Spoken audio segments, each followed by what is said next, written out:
Well, November is Native American Heritage Month, and tonight we're highlighting a Native American restaurant that's quickly becoming a foodie favorite. Here's Denver 7's Ethan Carlson. Let me get your bread and I'll get you some green chili stew. A classic dish with a lot of history. It's called Eco's green chili stew. Eco means grandmother in Osage.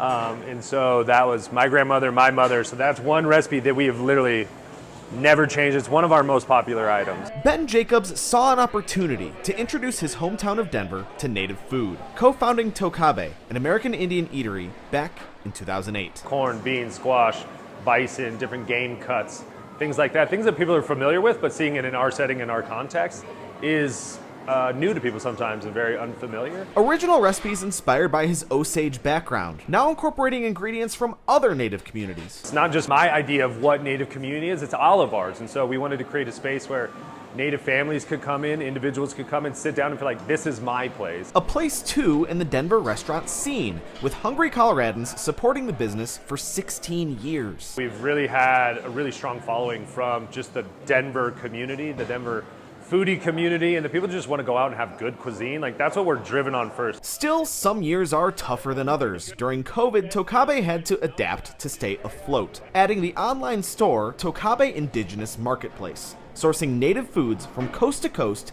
and shipping anywhere in the lower 48. A pandemic success story that's still being written today. There's always a way to continue feeding people. We're able to share our community with people, and they can to learn about us, and they get to ask our crew, where are you from, what tribal community you're from. So it opens up and it changes and breaks a lot of romanticized image of native community. In Denver. I'm just waiting on that bread for you. Ethan Carlson, Denver 7.